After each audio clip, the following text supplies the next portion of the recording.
നമ്മുടെ വീട്ടിൽ ഒരു ബംഗാളി പുതിയതായിട്ട് പണിക്ക് വരുന്നു എന്ന് വിചാരിക്കുക. അപ്പോൾ അയാൾക്ക് ഭാഷ പഠിച്ചു വരുന്നേ ഉള്ളൂ. ഇപ്പോൾ ഒരുപാട് പേർക്ക് അറിയാം എങ്കിൽ പോലും ഒരു ഇമാജിനറി സിറ്റുവേഷൻ. അപ്പോൾ അയാൾക്ക് നമ്മളെ അറിയില്ല, നമ്മുടെ വീട് അറിയില്ല.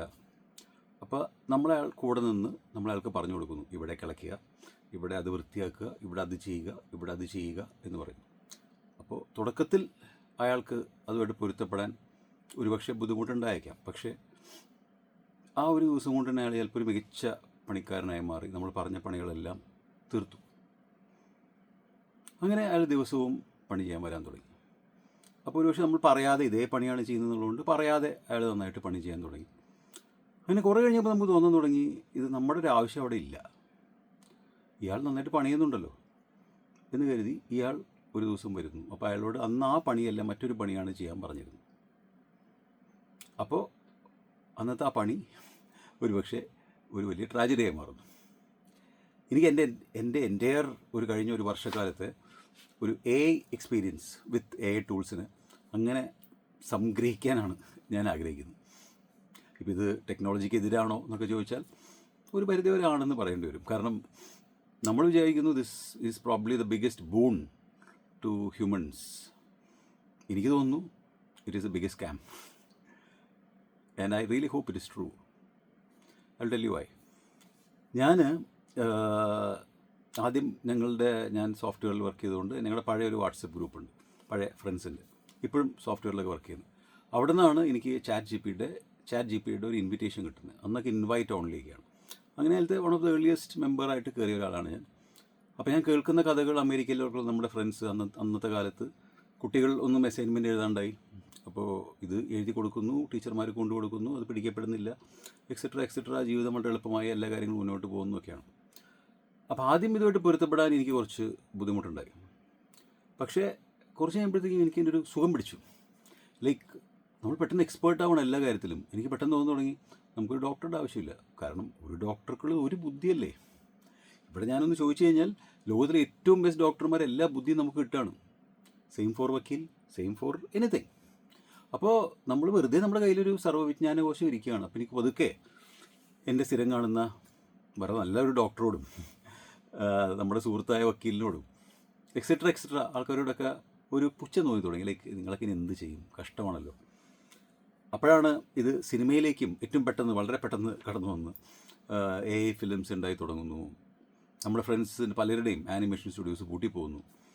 അപ്പോൾ അത് വളരെ വളരെ വളരെ ഫാസ്റ്റായിട്ട് ഇത് പുരോഗമിക്കും. നമ്മൾ കണ്ണടച്ച് തുറക്കുന്നതിന് മുമ്പ് ഇതിന് 10 ഇരട്ടി ടെക്നോളജി ആ രീതിയിൽ ഡെവലപ്പ് ചെയ്തുകൊണ്ടിരിക്കുകയാണ്. അപ്പോൾ എനിക്ക് ഈ പറയുന്ന ഇത് എല്ലാവരും ജീവിതത്തിൽ ഇത് ബാധിക്കാൻ പോകുന്നൊരു സംഭവമാണല്ലോ. അപ്പോൾ നമ്മൾ വിചാരിച്ചു കമ്പ്യൂട്ടറൊക്കെ വന്നല്ലോ, എന്നിട്ട് മനുഷ്യന്മാർക്കൊന്നും പറ്റിയില്ലല്ലോ, അതുപോലത്തെ ഒരു സംഭവം തന്നെയായിരിക്കും ഇത് എന്നൊക്കെ നമ്മൾ ആശ്വസിക്കാൻ ശ്രമിച്ചു. അങ്ങനെ വന്നപ്പോൾ പോകെ എനിക്ക് ഇതിൻ്റെ കുറച്ച് ബുദ്ധിമുട്ടുകൾ മനസ്സിലായി തുടങ്ങി. അതായത് നമ്മുടെ ഒരു റിയൽ എസ്റ്റേറ്റ് സംഭവമായിട്ട് ബന്ധപ്പെട്ടൊരു ലീഗൽ ഇഷ്യൂ വന്നു. അപ്പോൾ ലീഗൽ ഇഷ്യൂ വന്നാൽ നമുക്ക് പെട്ടെന്ന് വക്കീലിനോട് ഇപ്പോൾ ചോദിക്കേണ്ട കാര്യമില്ലല്ലോ, പണ്ടാണ് ചോദിക്കുമായിരുന്നു. അപ്പോൾ ഞാനിത് ഒരാഴ്ച ഇരുന്ന് ഭയങ്കര കൂലങ്കഷമായി ചർച്ച ചെയ്ത് പല പല പല പല അഭിപ്രായങ്ങൾ അങ്ങോട്ടും ഇങ്ങോട്ടും ചാറ്റ് GPT അതിനകം തന്നെ ഞാൻ വേറെ പല പുതിയ ആപ്പുകൾ അതിൻ്റെ സബ്സ്ക്രിപ്ഷൻ എടുത്ത് പ്രീമിയം മോഡലിലേക്കാണ് നിൽക്കുന്നത്. അപ്പോൾ പലരുടെയും അഭിപ്രായം എടുക്കുന്നു, പല രീതിയിൽ അത് കൺസോൾട്ടേറ്റ് ചെയ്യുന്നു, എക്സെട്ര. അതെല്ലാം കഴിഞ്ഞ് ഞാനൊരു തീരുമാനം എടുത്തു. ആ തീരുമാനം വലിയ കുഴപ്പമായിപ്പോയി എക്സിക്യൂഷനിൽ. അപ്പോൾ അത് കഴിഞ്ഞപ്പോഴാണ് ഞാൻ എൻ്റെ സുഹൃത്തായ വക്കീലിനെ വിളിച്ച് ചോദിക്കുന്നത്. അപ്പോൾ പുള്ളി ഇത്രയും കോംപ്ലിക്കേറ്റഡ് എന്ന് എനിക്ക് തോന്നിയൊരു സംഭവത്തിന് വളരെ സിമ്പിളായിട്ടുള്ള ഒരു സൊല്യൂഷൻ പറഞ്ഞു. അത് പ്രോബബ്ലി ചാറ്റ് GPTക്കോ അല്ലെങ്കിൽ മറ്റേ ആപ്സിനോ പറഞ്ഞു തരാൻ പറ്റാതിരുന്നത് ഞാൻ പറഞ്ഞു കൊടുത്ത സംഭവത്തിൻ്റെ പരിമിതി, അവർ നോക്കുന്ന context, region specific, geography, etcetera. അപ്പോൾ എനിക്ക് ആദ്യത്തെ ഷോക്ക് അവിടെയായിരുന്നു. കാരണം ഇത് ഒരു മനുഷ്യന് ഇത്ര സിമ്പിളായിട്ട് പറഞ്ഞു തരാൻ പറ്റുന്ന സാധനം എന്തുകൊണ്ട് ഇതിന് പറഞ്ഞു തരാൻ പറ്റുന്നില്ല? അപ്പോൾ നമ്മൾ ഇരിക്കുന്ന 1000 മനുഷ്യന്മാരുടെ ബുദ്ധി ഇതിനുണ്ടെന്ന് ഇരിക്കുന്നു, പക്ഷേ പറ്റുന്നില്ല. അപ്പോഴാണ് ഞാൻ അതിനെപ്പറ്റി വളരെ സീരിയസ് ആയി ആലോചിക്കാൻ തുടങ്ങി. ബുദ്ധി എന്നുള്ള ഒന്നാണ്, വിസ്ഡം എന്ന് പറയുന്നത് വേറൊന്നാണ്. ഒരാൾക്ക് ഇൻഫിനിറ്റ് എമൗണ്ട് ഓഫ് ഇൻ്റലിജൻസ് ഉണ്ടായിരിക്കാം. ഇപ്പോൾ ഒരു AI ആപ്പിൻ്റെ അത്ര ഇൻ്റലിജൻസ് ഒരു ഹ്യൂമണിന് ഉണ്ടാവുക എന്ന് പറയുന്നത് ഇമ്പോസിബിളാണ്. പക്ഷേ ആ ഇൻ്റലിജൻസ് വെച്ച് എന്ത് ചെയ്യണം എന്നറിയാനൊരു വകതിരിവുണ്ടല്ലോ, ഒരു ഔചിത്യം, ഒരു വിസ്ഡം, ആ ഒരു സംഭവം ഇല്ലെങ്കിൽ ഈ ഇൻ്റലിജൻസ് കൊണ്ട് എന്താണ് പ്രയോജനം? നമുക്ക് ഉപയോഗിക്കാൻ അറിയില്ലല്ലോ. ഇപ്പോൾ സിനിമയിൽ ഇത് വലിയ രീതിയിൽ എ ഐ വരുന്നു എന്ന് പറയുന്നു. ഇപ്പോൾ നാളെ ഇനി എ ഐ റീപ്ലേസ് ചെയ്ത് എ ഐ സിനിമകൾ ഉണ്ടാകാൻ പോകുമെന്ന് പറയുന്നു. സന്തോഷം, ഉണ്ടാവട്ടെ, ഉണ്ടാവുമായിരിക്കാം. പക്ഷേ നമ്മൾ ഉദാഹരണം മോഹൻലാലിനെ നമ്മളൊരു IP റൈറ്റൊക്കെ വാങ്ങിച്ചിട്ട് ശരി എ ഐയിൽ റീപ്രൊഡ്യൂസ് ചെയ്യുമെന്ന് വിചാരിക്കുക. മോഹൻലാൽ ഇതുവരെ എങ്ങനെ അഭിനയിച്ചോ അതിനെല്ലാം ഉൾക്കൊണ്ടൊരു ഭാവം ഉണ്ടാക്കാനല്ലേ എ ഐക്ക് സാധിക്കുള്ളൂ.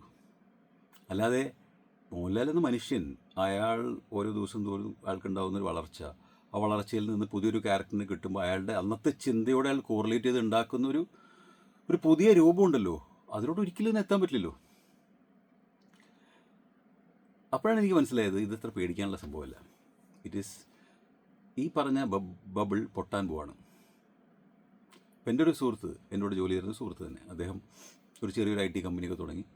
AI ബൂം വന്നപ്പോൾ തന്നെ ഒരുപാട് പേരെ പിരിച്ചു വിട്ടു.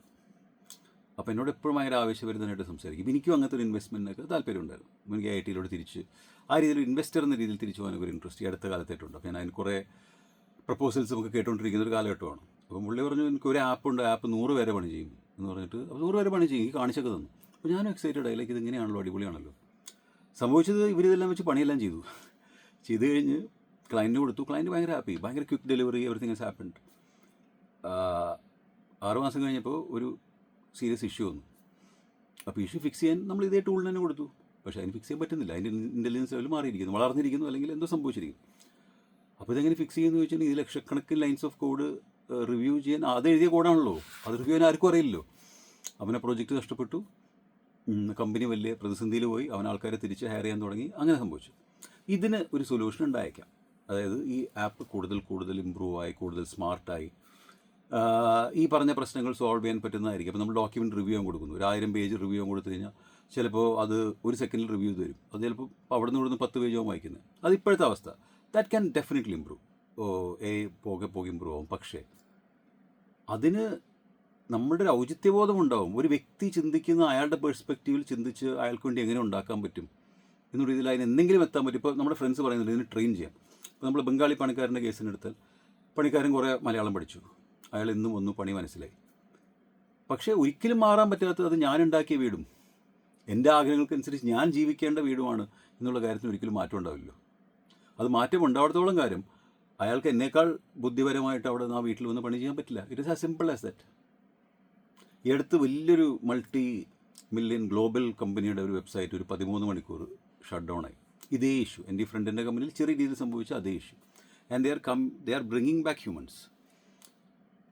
മെഡിക്കൽ സൈഡിൽ വളരെ വലിയ റിസർച്ച്, ഏറ്റവും വലിയ റിസർച്ച് നടന്നുകൊണ്ടിരിക്കുന്ന അവിടെയാണെന്ന് പറയുന്നത്. കാരണം എന്നോടൊരു ഫാർമ കമ്പനിയുടെ ഒരു CEO സംസാരിക്കുമ്പോൾ അദ്ദേഹം പറയായിരുന്നു, നമ്മൾ 20 കൊല്ലം കൊണ്ട് ചേർന്ന് റിസർച്ച് ഇപ്പോൾ നമുക്ക് 2 മണിക്കൂർ കൊണ്ട് പറ്റുന്നു എന്ന് പറഞ്ഞിട്ട് കേട്ടപ്പോൾ ആദ്യമായിരുന്നെങ്കിൽ എനിക്ക് എക്സൈറ്റ്മെൻറ്റ് തോന്നിയേനെ. ഇപ്പോൾ കേട്ടപ്പോൾ എനിക്ക് പേടിയാണ് തോന്നിയത്. നമ്മളിനി എന്തെല്ലാം മരുന്നുകളാണ് നമുക്ക് മുന്നിലെത്തുക, അതിൻ്റെ അപകടങ്ങൾ എത്ര കാലം കഴിഞ്ഞിട്ടാണ് ഈ സോഫ്റ്റ്വെയർ കോഡ് പൊട്ടിയതുപോലെ ഇതിൻ്റെ അപകടങ്ങൾ എത്ര കാലം കഴിഞ്ഞിട്ടാണ് നമുക്ക് മനസ്സിലാവുക. ഇപ്പോൾ കോവിഡ് ഡ്രഗൊക്കെ പെട്ടെന്ന് ഉണ്ടാക്കിയതാണല്ലോ, അതിൻ്റെ ഇമ്പാക്റ്റ് പോലെ.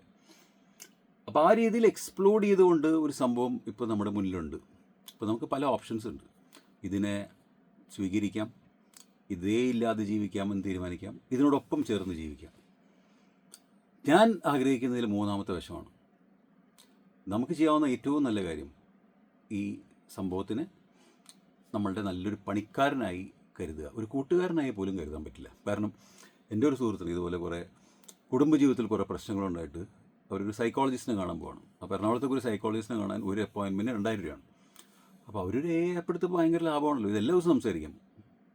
അങ്ങനെ എല്ലാ ദിവസവും സംസാരിച്ച് അവർക്ക് വളരെ സീരിയസ് ആയിട്ടുള്ള കുടുംബ പ്രശ്നങ്ങൾ കൂടുതൽ രൂക്ഷമായി. ആൻഡ് അതെന്താ കാരണമെന്ന് വെച്ചാൽ നമ്മളൊരു പേഴ്സണോട് സംസാരിക്കുമ്പോൾ ആ പേഴ്സൻ്റെ ഒരു പോയിൻ്റ് ഓഫ് വ്യൂ വരുന്നുണ്ടല്ലോ. Here we are almost talking to our own mirror. നമ്മൾ കേൾക്കാൻ ആഗ്രഹിക്കുന്നതിനാണ് തിരിച്ചു വരുന്നത് ഒരു പരിധി വരെ. അപ്പോൾ പ്രശ്നങ്ങൾ കൂടുകയല്ലാതെ കുറയുന്നില്ലല്ലോ. അല്ലെങ്കിൽ ആ രീതിയിൽ തന്നെ ഉപയോഗിക്കാൻ നമുക്ക് അറിയണം, പഠിക്കണം. അത് സാധാരണക്കാരന് എളുപ്പമല്ലല്ലോ. അപ്പോൾ അതുകൊണ്ട് തന്നെ ഇത് ലോകത്തിൽ വലിയ വ്യതിചലനങ്ങൾ ഉണ്ടാക്കി മനുഷ്യരാശിയെ മനുഷ്യരാശിയുടെ ചരിത്രത്തിൽ ഏറ്റവും വലിയൊരു കണ്ടെത്തലാണ് ഇത് എന്നിപ്പോൾ പറയപ്പെടുന്ന ഈ സംഭവം അങ്ങനെ അല്ലാതെ ആവും എന്നാണ് എൻ്റെ പ്രതീക്ഷ. അങ്ങനെയാവുന്നത് നമുക്കെല്ലാവർക്കും നല്ലത് തന്നെയായിരിക്കും എന്നാണ് എനിക്ക് തോന്നുന്നത്. കാരണം അതിനെ ഉപയോഗിക്കേണ്ട രീതി ഞാനിപ്പോഴും പറയുന്നു, അതിനെ തിരസ്കരിക്കുകയോ കൂടെ നിൽക്കുകയല്ല. അതിന് വേണ്ടത് നമ്മുടെ ഒരു റിസർച്ച് ടൂൾ, നമുക്ക് നല്ല രീതിയിൽ ഈ കാര്യങ്ങളെ കണ്ടെത്താം, നല്ല രീതിയിൽ ഒരു പെട്ടെന്നൊരു റിസൾട്ട് കണ്ടെത്താം.